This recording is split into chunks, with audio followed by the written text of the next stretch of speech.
Thank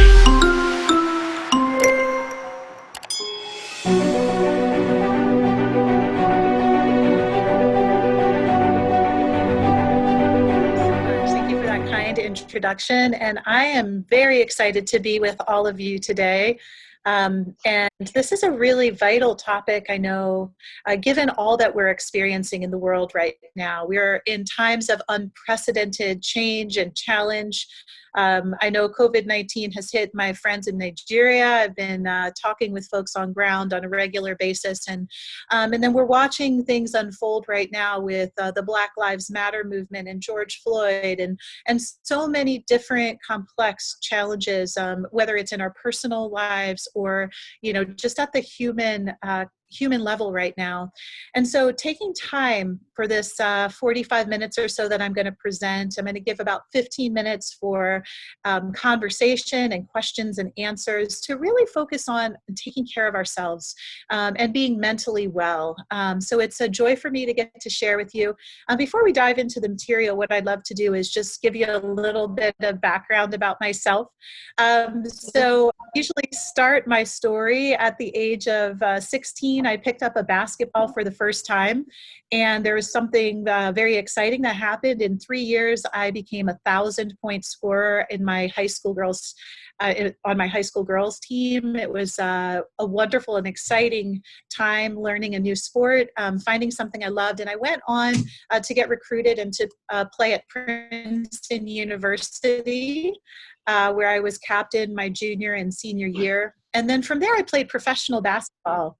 I played in Brazil, I played in England, and I played a season in Sweden. And when I was in England, I was working out at a park. Many of you who have been to England, I was at Hampstead Heath Park and didn't want to meet anyone. I was done my season, ready to get out of there. And while working out at the park, I noticed there was this guy kicking a soccer ball, and he was kicking it up and down the hill. And I just found it interesting, the workout that he was doing. So I got up to leave, and his soccer ball rolled in front of me, or football, you guys call it football, I know, rolled in front of me. And I fell for the trap. Apparently it was a trap set on purpose. I picked up the football, took it over to the gentleman, started having a conversation with him, and his name is David Omoqui. One thing led to another. We were talking in the park, went to the pub, spent about 8 hours that night talking. We had so much in common, even though he had grown up in Nigeria and I had grown up in the United States. Long story short, over about 2 years we dated. He eventually proposed, and so I am a Naija wife, proudly so. No be small thing, to be a Naija wife, we dey try. You can see that I proudly wear my Nigerian attire whenever the occasion calls for it. So we moved back to the United States in the year 2000, started a family. You can see my oldest in yellow here is Maggie. She's 17 now. We've got Sky down in the bottom right. She's 15. She's into basketball, and boys, oh dear. And then we've got my 5-year-old up in the right-hand corner, Sage. She brings a lot of energy to life. All that being said, I started on the journey of personal transformation when Maggie was born. We were told that she might not walk, talk, or be normal at the beginning of her life. And that set me into a personal search for, just understanding myself better as a leader, what I wanted to be in life and who I wanted to become. And through that time, I discovered coaching. So I'm a certified executive coach, and I've been doing that, coaching leaders inside and outside of organizations now for about 15 years. I wrote in Vanguard newspaper for 5 years. Some of you may know me from that, on personal and professional development issues. And I've just continually equipped myself with tools of positive psychology, understanding the science of human thriving.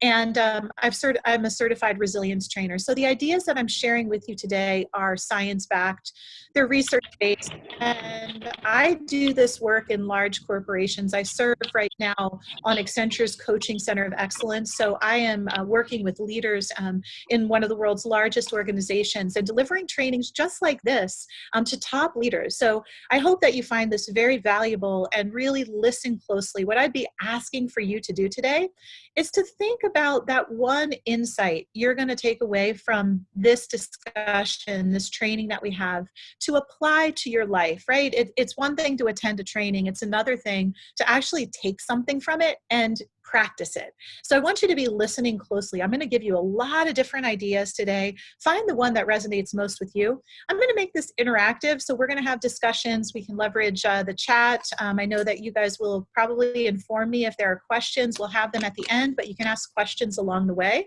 and we'll make this a conversation as we learn together. So let's dive in. All right. So here's what we're going to cover over the next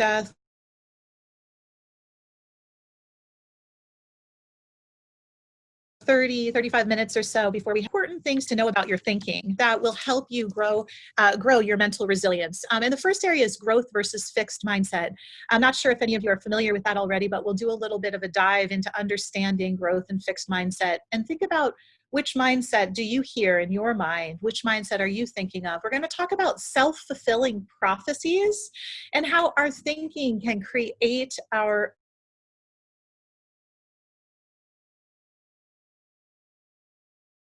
reality. And then we're going to be personal mastery formula. So let's dive in and look at, what is a mindset? So when you think about mental health and mental well-being, you've got to start to look inside and understand what your mindset is. And a mindset is a set of beliefs, a way of thinking that determines your behavior, your outlook, your mental attitude. And when you think about it, we all have different mindsets, but that the beliefs that we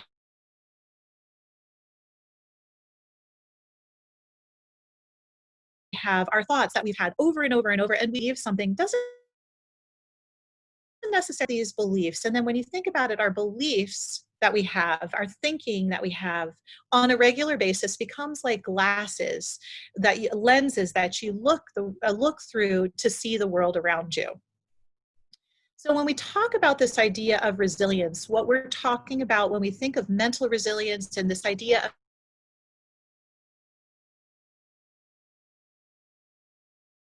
of resilience. So we're going through struggles in CALABAR or Lagos, wherever you're calling in from.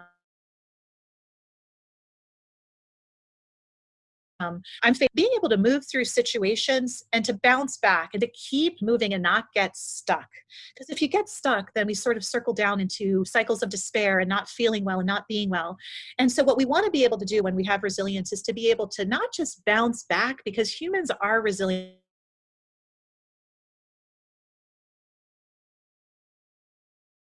We want to bounce back better, well.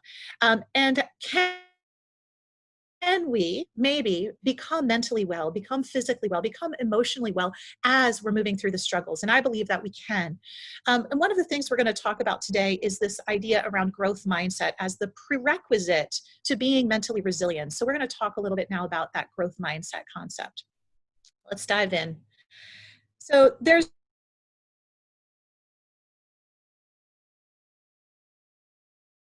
basically what research has shown is there's these two kinds of she's a professor who studies motivation. And what she found is that when she studied children, she noticed two different kinds of mindsets that emerged. One was a growth mindset. And this is the idea that whatever thing you want to learn, if you put your mind to it and you practice it enough, that you can learn to master it. And that effort brings mastery, and that challenges are there not to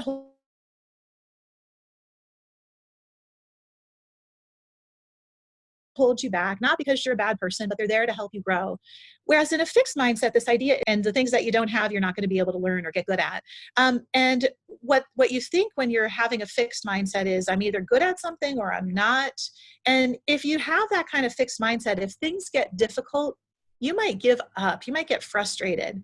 And typically people with a fixed mindset, they are afraid of being found out. I don't know if you've heard of the imposter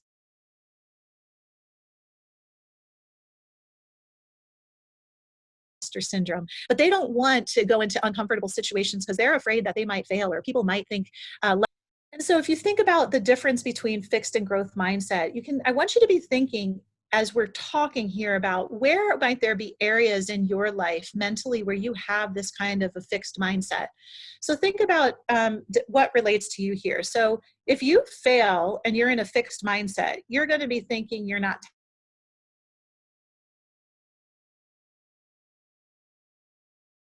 talented enough. Oh, you've reached it. You don't have to try anymore. You can just rest because you don't want to go farther. You've made it to success.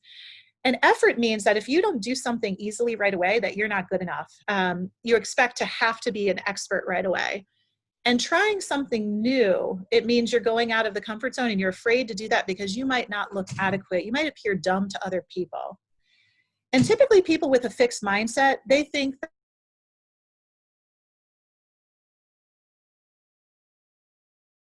that they have to have a fast, and they're worried about what others think of them. They're worried about being judged. Whereas if you have a growth mindset, the whole idea here is this is a constant state, you're in a constant state of learning, and that becoming good at something is a process. So if you fail in a growth mindset, then you failed, and you just realize you got to keep working at it. You got to keep going back to the drawing board. And if you think about success in a growth mindset is, yeah, you got good at something, but there's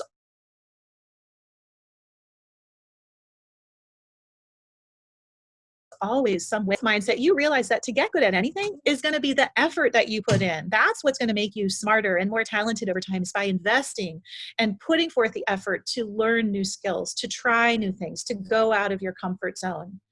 So when a new opportunity comes your way, you don't shy away from it. It might feel a little uncomfortable, but you're willing to go out into the unknown, to try something new so that you can learn and grow. And you feel smart in a growth mindset when you've learned something new, because it's about learning and becoming better by the day. And if people give you some feedback, negative or positive, you see people as a resource. They're not there to judge you, but if they offer you some feedback, you're willing to consider it so that you can grow and become better. So again, fixed mindset is about judging. You're feeling vulnerable. You're comparing yourself with others. And listen, I've mentored Nigerian leaders for about a decade now. And boy, do I hear them get trapped in this whole comparison game, right? Always worried about how they're doing compared to someone else, watching their social media feeds, right? In this competition with everybody around them, instead of just becoming their best. You know, if you have a fixed mindset, again, you don't want to take risks, because if you go too far, people might find out and you might fail. And if you fail, you think you're a failure. So again, you give up more easily and you avoid challenges. Whereas in a growth mindset, it's about learning. It's about growing. It's about improving yourself by the day. You realize you're in a lifelong process of becoming the best version. If you have a growth mindset, you persist in difficulty, you try new things, you embrace challenges. So think about that right now in the situations and the challenges you're walking through right now. If you have a fixed mindset, it drains your energy. But if you have a growth mindset, you just keep coming back to the day you're in, and you realize you do your best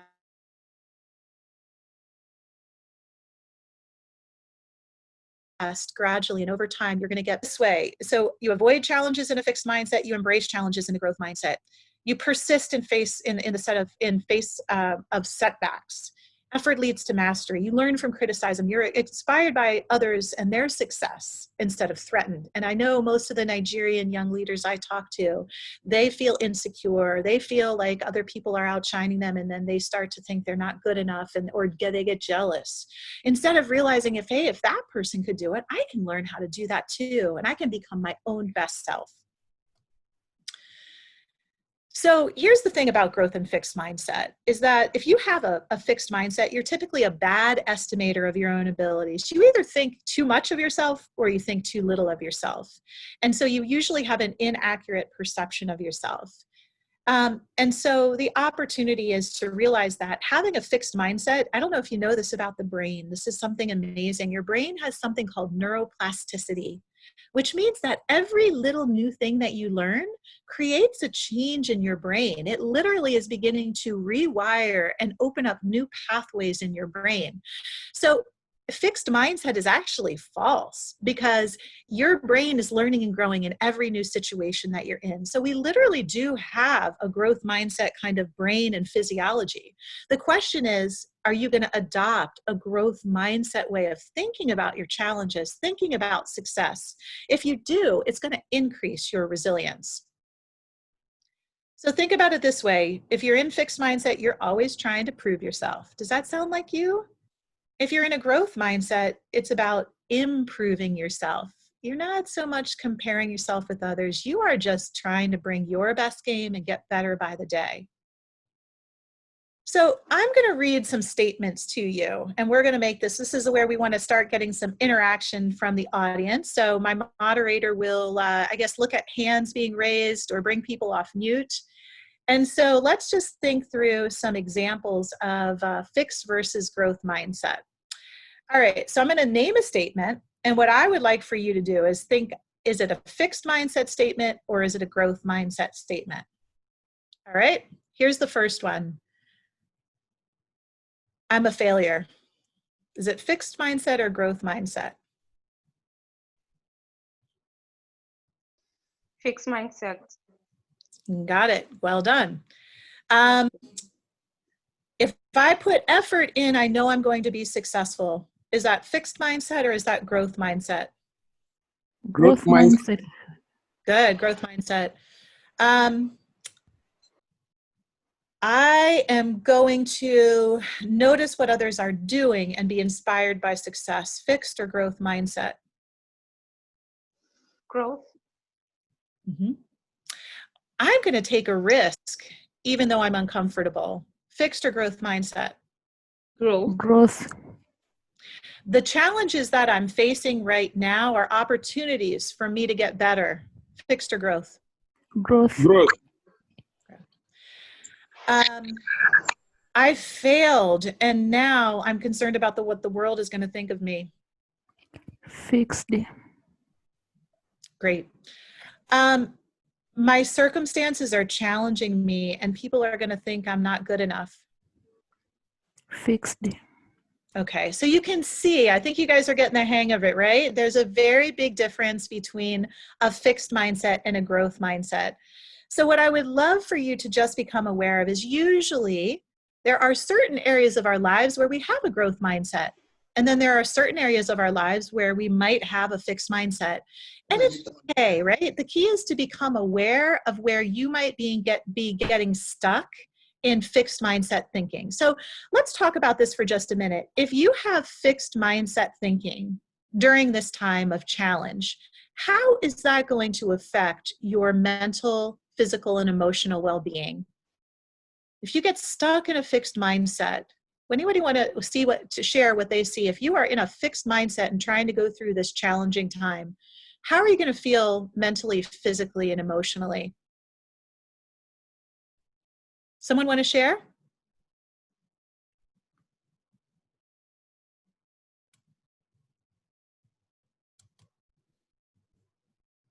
Can you hear me?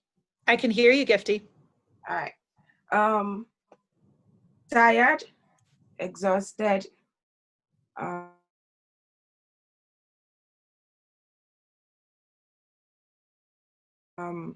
defeated. I can't. Yeah. Yeah, and that kind of thinking, it does drain your energy. So what I heard, fixed mindset thinking is when fear and self-judgment take over our minds. And when we are afraid, you know what happens in the brain? It triggers neurochemicals of adrenaline and cortisol. They're stress hormones that are meant for short-term situations that we have to get through. But if we're constantly generating fear and self-judgment, we are going to exhaust ourselves and we're going to struggle. We're going to end up in a deep, dark pit of despair.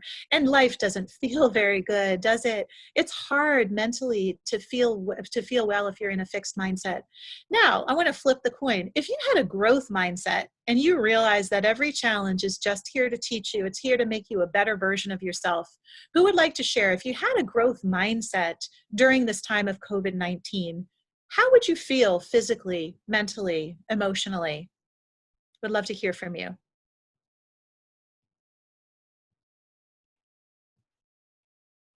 So I'm going to see it as a time to reset, to sit down and think about what was happening, how it is affecting me, and what I would do after.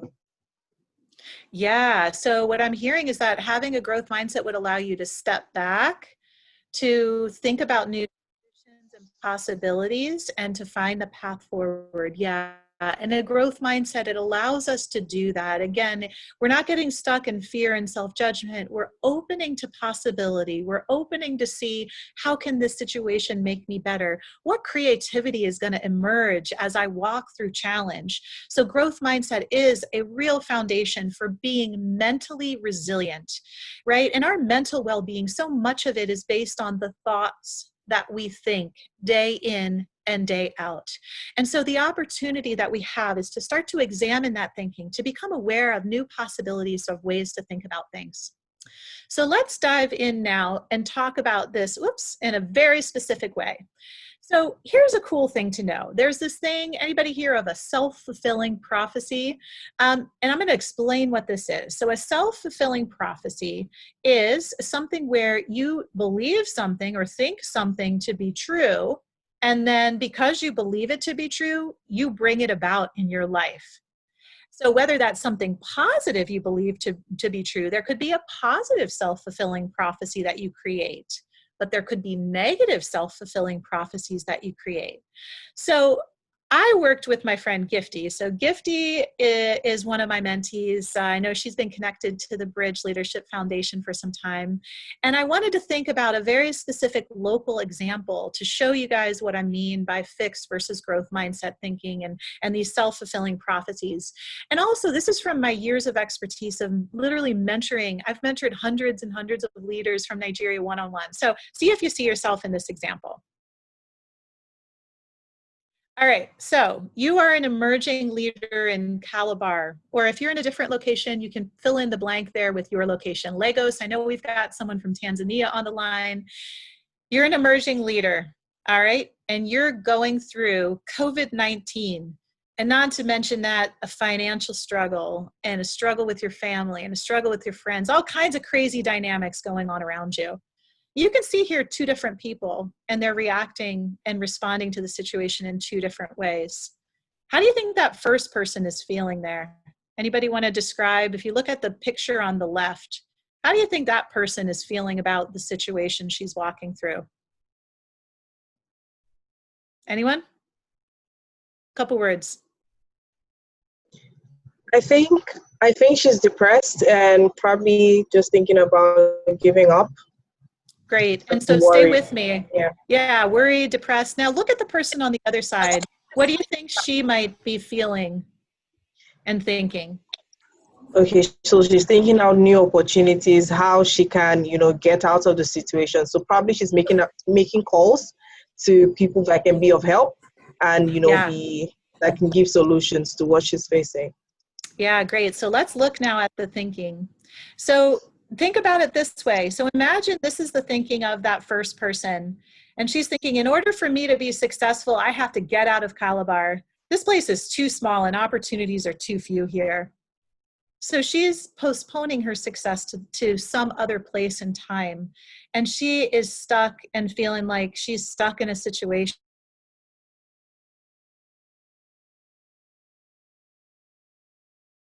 and not feeling that great about it, thinking about the situation, saying to yourself, hey, I'm going to find a way to be successful right here where I am while I build myself for the bigger opportunities outside of CALABAR, maybe even outside of Nigeria, right? This is a global change agent in the making. So let's look more closely. So imagine that first person. Why is this a self-fulfilling prophecy? Well, when you believe in order for yourself to be successful, you've got to get out of the place that you're in, that the place you're in is too small and that the opportunities are too few. So if you believe that, how are you going to behave? Well, you're going to probably stop searching for opportunities. You might feel despair. You might feel depressed. You might give up. You're just constantly wishing things were different and you were somewhere else. And then what's the result? Well, are you going to find success if that's your feeling and your behavior? No, we create our realities. What we focus on is what grows for us. So if you believe you have to be somewhere else to be successful, then that's going to be true for you. Let's look at the other person. Oh, well, let's stop here. So now that you've seen this situation, and maybe you can relate to it or maybe you can't. Maybe this is your thinking, maybe it's not. But how would this person feel physically, mentally, and emotionally if that were her belief in the situation right now? Somebody come off mute and walk me through it. Or if you can relate to it, speak up, share your perspective. We'd love to hear from someone. If you believed that you had to get out of the place where you are to find success and you were stuck, how would you be feeling on a day-to-day basis in the midst of the current situation?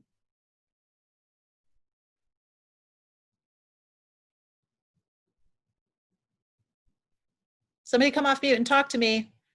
I need my little peeps here. Nigerians, arise. Okay. So physically, she'll feel tired because you're being drained. Mentally, you feel stuck. You're not able to be creative in your thinking. And emotionally, the feeling of sadness, moody, and being aggressive can also come in at some point. Good point. Yes, good one. Thank you for sharing. I see someone partially raised a hand here. You want to share partially? Yes, please. I want to share. Thank you very much for the presentation. Now I think at that point the person will feel as if the situation is in control of her. She wouldn't being in control. Like the opposite end, she's actually supposed, if she had a growth mindset, she's supposed to be in charge of the situation. And I think that's just what I have to say. Yeah, that's a really great insight. So if you're in more of this fixed mindset or this kind of limited thinking, right, you feel overwhelmed by your circumstance rather than seeing possibility within your circumstance. And so the situation takes control of you because your thinking about the situation is consuming you in a negative way. Whereas, let's look at the other person. I think that segues nicely into the next part. So we go back to our friend with her nice cell phone there, looking a little bit positive.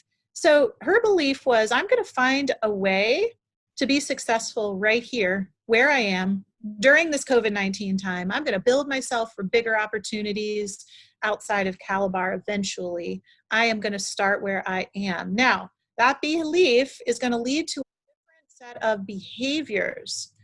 And let's take a look at what those would be. So each day, this person is taking some small step of action. I call those daily baby steps. She's looking for possibilities. She's putting in some effort. She's trying to reach her goals. And if she does that consistently, bringing that positive attitude, being optimistic, continuing to try in the face of challenge, what's going to happen? Eventually, with grit, with determination, she's going to get some small successes and she's going to begin to create success and build over time. Now, if that kind of thinking was how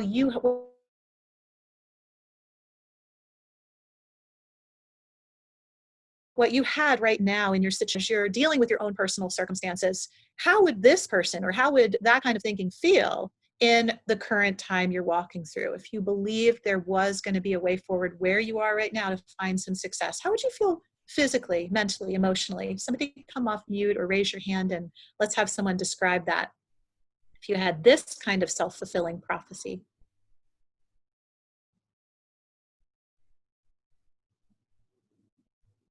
Who's going to share? Don't be shy. We're all family here.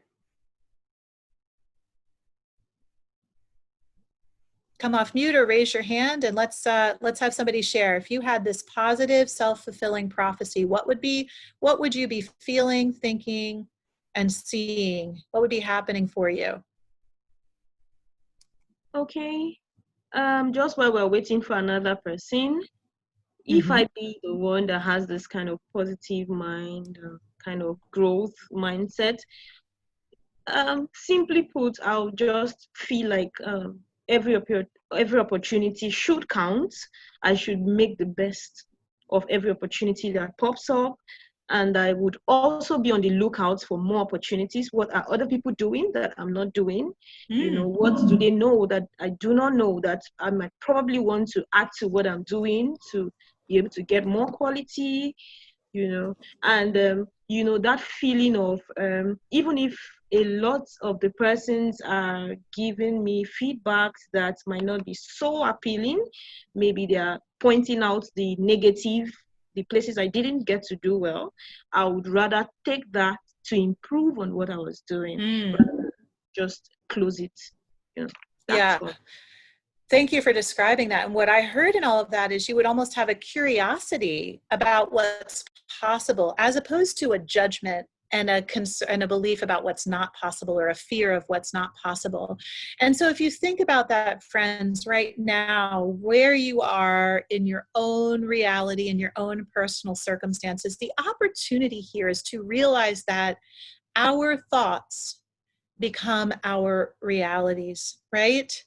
And usually it is a change of thinking that is needed so that we make new choices in the situation. But a lot of times we're waiting for our circumstances to change. We're waiting for something outside of us to be different. But the beauty is that we humans have the ability to change how we feel in our circumstances if we change our thinking. So hopefully what you're starting to see here is some new possibilities to feel mentally better, so that you create different emotions and you create new choices and actions. And that eventually creates new patterns in your life. So I would love to see if any of you are willing to share either a positive self-fulfilling prophecy or a negative one. So I gave you guys one specific example, right, of a self-fulfilling prophecy around, you know, the location that you're in. But there's all kinds of beliefs and self-fulfilling prophecies we have about, you know, do we have the ability to take charge of our health, for instance? Some people feel there's no way for them to feel physically better, so then they don't. There are some people who believe it's truly possible to make a change in how they feel, and then they do. So I just want you to see what area of your life, or what do you notice for you around having a self-fulfilling prophecy, whether it's a negative self-fulfilling prophecy where you're getting yourself stuck, or a positive self-fulfilling prophecy where you believe possibilities happen and they are happening for you. Would anybody be willing to share a personal example, either of a negative or a positive self-fulfilling prophecy that you have in your thinking?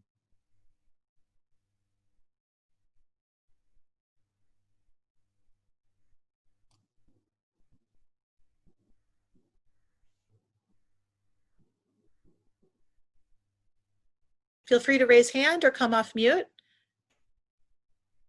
Or I will forge ahead and we will wait till Q&A time if you guys don't want to share. I can share one of mine. I'll share a self-fulfilling prophecy for me. Here's one. It's a specific one. You guys might find this. I find technology to be challenging.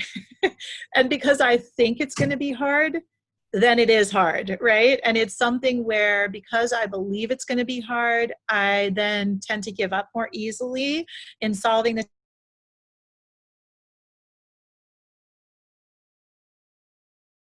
technical problem. And if I had a different viewpoint, if I'm being new technologically, then I would probably show up and have a different outcome, right? I might try harder. I might be more curious, more willing to learn and grow, and I might get a different outcome. So that's an example of how a self-fulfilling prophecy, one where I have a fixed mindset and I'm aware of it and I'm working on it. That's a personal example. I'll give people, anyone have anything to share, a self-fulfilling prophecy, positive or negative? We'll give a couple seconds before I move on. Okay, so for me, I thought there's a particular professional examination I used to think would be very difficult. So I nurtured this idea over time that I wouldn't be able to go through the examination. I wouldn't be able to scale through to the next stage or even pass the examination. I nurtured that for a long time until I changed that perception and started seeing the possibility that I could actually succeed. And once I did that, putting efforts and trying to see new ways of going through each stage of the examination, I was better. So I think that's my own self-fulfilling prophecy. Yeah, well, that's a great one. And it sounds like you had a negative self-fulfilling prophecy that you eventually changed into Yes. a positive one. And that's really powerful. To me, Roseman, that's an example of how we have the power, once we become aware of what we're doing to ourselves, to create the new thinking and to practice the new thinking and to get a different outcome. So thanks for sharing that. I think someone else had their hand up partially. Did you want to share? You're on mute if you wanted to share. I saw you raise your hand.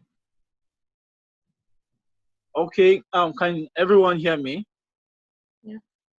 Thank you very much. Yeah, mine was when I finished secondary school, and then I was getting set for the university. Now, I went to school in a rural setting. So I always had this fear that maybe probably I wouldn't be able to match up with those people in the university, since most persons there could have gone to school in the city. But to my surprise, when I was in year one with all of them, my performance was among the very top 5 in class. So I was like, wow, could I have done this? Can I do more? And yes, so that really freed me up. I was able to match up, went on to win a couple of scholarships, and I was really Wow. very glad. Wow, what a great story. So again, there was a shift in thinking. You showed yourself what was possible, and then you believed that there were more possibilities. Congratulations, that's a wonderful example.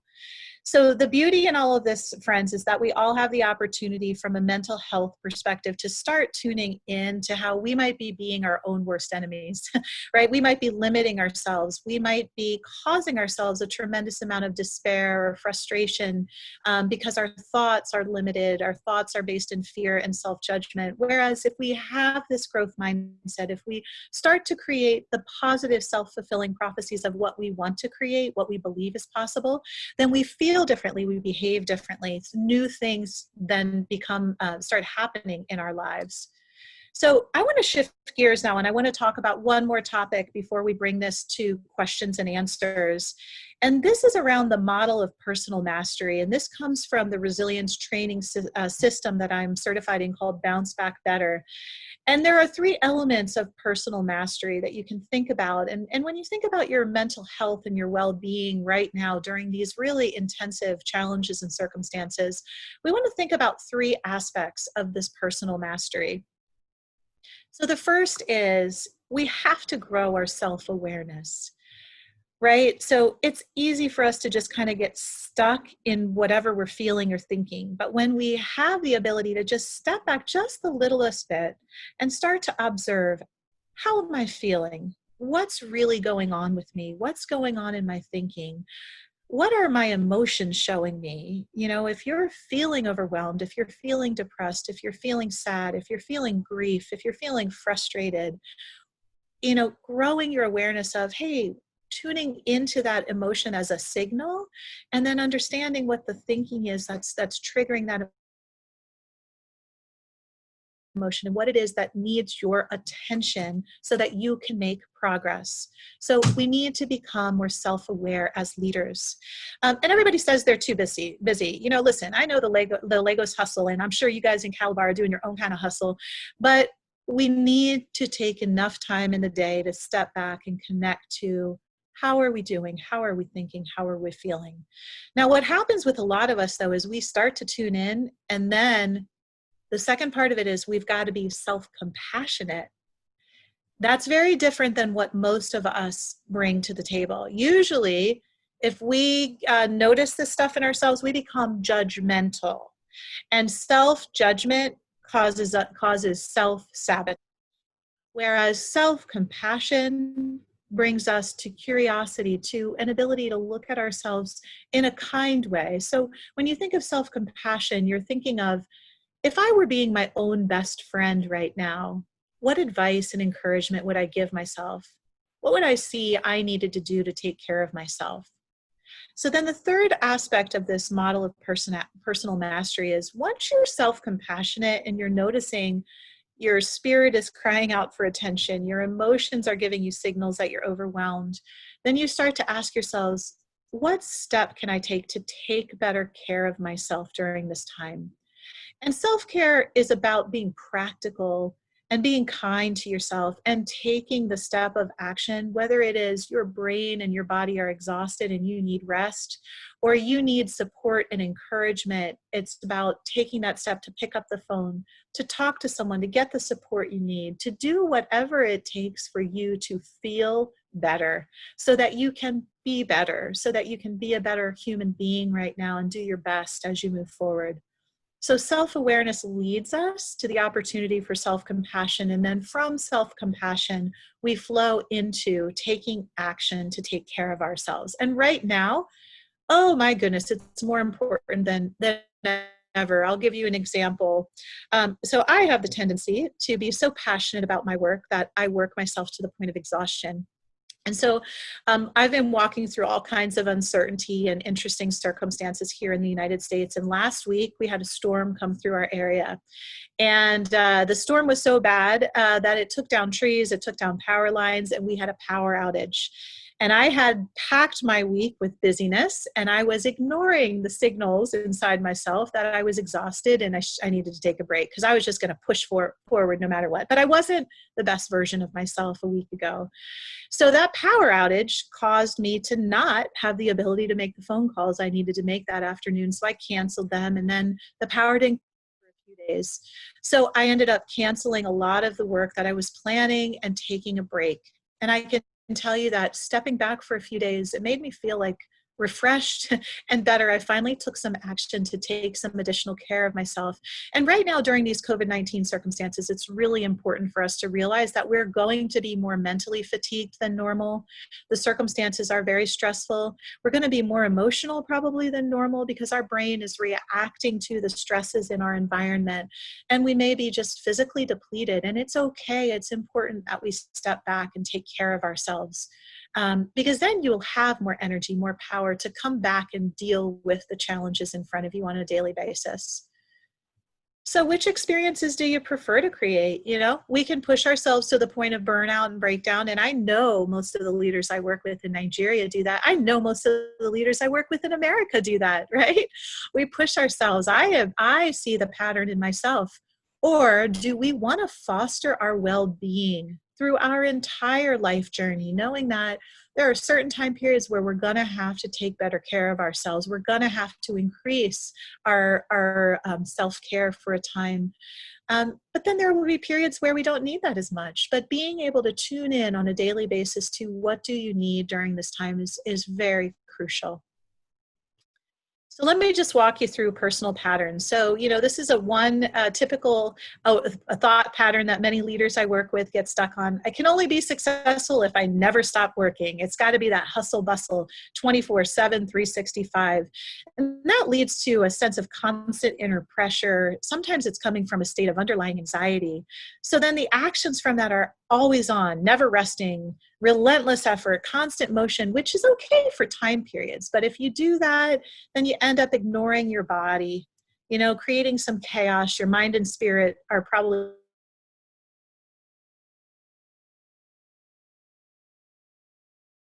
screaming at you for in a breakdown or burnout. That's no fun, is it? I can attest to it. I've had some cycles like that in my life, and it's not the way that we need to be. So here's a different idea around some thinking. So if you think about it, you could be saying to yourself, as I foster my well-being on a regular basis, on a daily basis, I'm fueling my success. And then I feel more confident that my effort is going to pay off in results if I persist. But this is a lifelong thing. From, you know, one of the ways that I teach people to think is I'm in it for life. You know, this journey of success, this journey of being a change agent, of being a leader is a lifelong endeavor. It's a marathon. It's not a sprint. So we have to pace ourselves through the process. And then if I think that way, then I'd focus effort, I'd balance my time for personal awareness, taking care of my body, and yeah, I get stuff done too. And then you make steady progress but you feel well during the journey. So as you're looking at this, thinking there may be some opportunities that you begin to see to consistently care for yourself as you're pursuing your hopes and your goals and your dreams for success. So how could we begin to use some of this personal mastery formula? What do you see for yourself in your own life when it comes to, you know, this self-awareness, self-care, self-compassion? Does anybody want to share an opportunity that they see for themselves?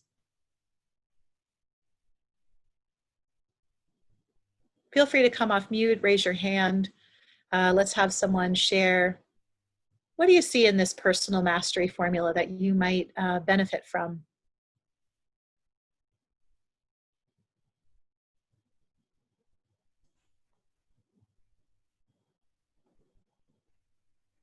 Either that or we got everybody on this phone call already has personal mastery, and then maybe I should turn the conversation and you should teach me some stuff because I'm still learning. Well, there are lots of opportunities. And so what I would just say is to notice the opportunity. And most of the shifts that I see come in all three elements, right? Stepping back, listening to what your body, mind, and spirit are telling you, bringing self-compassion to it instead of self-judgment, and then taking a step of action to get yourself what you need. So resilience is about being able to bounce back and keep growing. We talked about growth mindset. We talked about what we think becomes a self-fulfilling prophecy. So we've got to choose our thoughts wisely. And then in the daily struggle, you know, as you're walking through these times, practice that personal mastery formula. Be kinder to yourself. Take time to tune into how you are, and then take some action to allow yourself to create mental well-being, emotional well-being, physical well-being. And then take some time to journal so that you can discover your own personal patterns, your own opportunities to be better.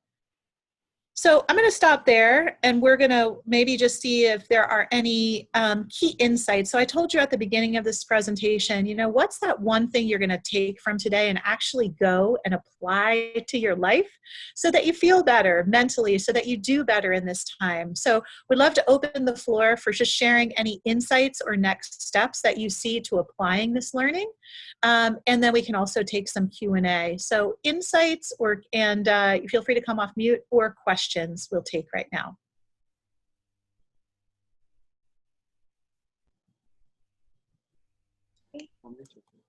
Hello. Yes, hello. I think there are a few questions on the chat box. Okay, great. Feel free to bring those forward to me. And then while other persons have some other questions, they could still either or raise their hand so we could attend to them. Excellent. So what questions were in the chat box? I can bring that up, I think. Okay, for one, we have here, for one to stay mentally healthy, how often do you think a break is needed, a break from work or other routine activities? Yeah, that's a really great question, Martha. So what I would say is that it's different for everyone, but there are some basic human things that we should be aware of, right? So, you know, you need to get adequate rest for your brain and your body to function properly. So sleep is one of those foundational elements for mental and physical and emotional well-being. If you don't get enough sleep, you're going to be exhausted. And when you're not feeling at your best, your brain is going to become more reactive. We tend to react a lot more under stress if we haven't slept well. You know, I think the key is to ask yourself, you know, what do I need? So, you know, different things as well, like just finding times throughout the day to recharge yourself. So whether it's taking 5 minutes, going outside, getting some fresh air, doing some deep breathing, finding ways to pace yourself through the day so that you're not just drawing from your energy all day, but you're also finding ways to replenish your energy. And there's all kinds of different ways to do that. You can practice gratitude to fill up your mental and emotional energy tank. You could go for a walk, so that physical activity. So finding the specific practices that best work for you, and then taking breaks. But I would say that, you know, if you want to stay mentally healthy, taking the time to journal every day allows for greater mental health. Taking time to get social support allows for better mental health. So these very practical things, right? Practical matters, things we can give to ourselves every day or regularly throughout the week are going to help sustain us and help us to be mentally better. What other questions do we have? Either that or insights about what you're going to take away and apply from today. Okay. Please, we could take up questions from persons who are willing to have their voices heard. You could just unmute yourself and let your question be heard. Okay. Good evening. Hello? Hello. Yeah, I can hear you. go Hello. on. Okay. Okay. So thank you very much for this teaching. I want to find out, because of the way we are being wired, our conditioning here in the parts of the world, talking about the pattern, the last pattern you discussed about the emotions, our thoughts, emotions, actions, and because of the way we are being wired here, you tend to want to come out of that. You have to do it. You know, it has to be by force. You have to exert energy before you can achieve whatever you want to. So if you want to come out of it deliberately and consciously, you want to do that. How do you? Because even when you're trying to relax and really take your time to rest and all, there is that self-judging mind, that voice at the back of your head telling you that, oh, you're being lazy, you better get up, you're going to be poor and all. Yeah. So what can we do to really, really calm yourself down? That. Yeah. To do it, yeah. Yeah, Thank you. this is a good one. So I'll tell you that what I call that is it's the voice of the inner critic, or I call it the inner bully that likes to come and beat you up all day, every day. And we have been programmed, haven't we, friends, to be experts at beating ourselves up. And so the first step is that you have to become aware that it's happening, right? And so beginning to take stock and write down the thinking so that you start to see there are these very clear, funny mental patterns that we have picked up.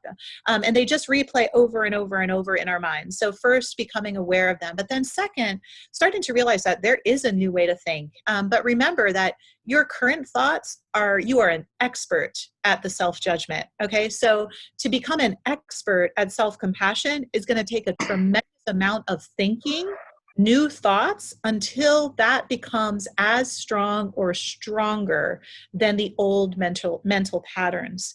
So it's very important. So then once you become aware, you've got to create the new thinking, then you got to practice that new thinking, and you got to stop believing the old thinking. We believe our thoughts to be true. They're not true. It's happened to be a way we think. We have the power to recreate our minds, to clean out our minds. And in fact, on Thursday, I'm going to be delivering a training called Cleaning Out the House of Your Mind. And if any of you are interested in really diving into how do you do this work to transform your thinking, I'm going to be teaching a step-by-step process of that. But, you know, awareness, and then realizing you can think in a new way, and then practicing it and questioning that old thinking, laughing at it instead of believing it, and then you continue to shift to the new until the new becomes your new normal, your new habit. What else? What other questions or insights do we have from today, guys? Thank you, Mama. You're very welcome.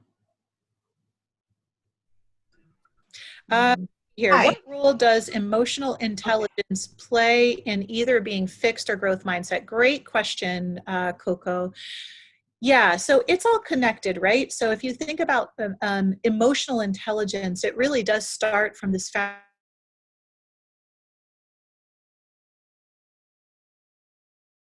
foundation of having self-awareness, having the connected to the type of thinking that we have. So an emotionally intelligent person grows their self-awareness on a regular basis. And that's where you do study your thinking. You do understand your emotions. You understand how you're thinking and how your emotions are connected. So I think a great practice from an emotional intelligence perspective is to start writing down the connections that you notice. So I showed you that whole thought triggers emotion, triggers action, triggers life pattern. you can do that work around fixed and growth mindset, like really go in and dive and study this difference between fixed and growth mindset, and then study your thinking. And then by becoming more self-aware, you're going to become more emotionally intelligent. And that means understanding yourself better, but then it also means understanding other people better, right? Because emotional intelligence is about how we relate to others. And what you'll start to do is, as you master yourself more, you'll start to listen to other people, and you'll hear very clearly a fixed versus a growth mindset coming out of their mouth. You'll start to hear fear and self-judgment in how someone talks, or a positive self-fulfilling prophecy coming out of their mouth. So this is all tied to emotional intelligence, the work that I shared with you today. I hope that answers your question, Coco. All right, and I think someone had come off mute to ask another question or share an insight. Oh yes, I wanted to share that one of the insights I always love about this training is being kind to yourself, which is the basis of everything we do. If I am not kind to myself, I can't do what I'm doing perfectly well. And I can't extend that same love to another person, which is the basis of, which I find to be the basis of the fixed and growth mindset. Yes. Yes, great awareness. And that is the case. It is really essential that we have that awareness, that we take care of ourselves. It's really the foundation for mental, physical, and emotional well-being. That's a great insight. So guys, I unfortunately have a limited amount of time today, so I'm going to need to drop. But what I wanted to just show you quickly is, take some time, follow through, practice growth mindset, journal, grow your awareness of your patterns, grow your awareness of the personal mastery formula. And then I'll send a link to my friends over at the Bridge Leadership Foundation to this wonderful video on YouTube that I would love for you all to be aware of. It helps you to think through how your thinking is creating your reality and find some new opportunity. And what I would love, and I'll send that over to you. Thank you guys so much. I do have a training that I'm going to be offering on Thursday. If you're interested in the link to that, you can find it on my Instagram, my Facebook. Feel free to follow me. Let's stay connected. I love Nigerians. You guys are my people. I am a Nigerian too. And we're in this life together. And I am an earth angel, and I'm in this for life, being a change agent. So I just encourage all of you to take these insights and do. Don't wait. Feel better. Be better. You can do that. And again, thank you, Bridge Leadership Foundation, for this opportunity to share with all of you. I really appreciate it, and I'm glad to have been with you today.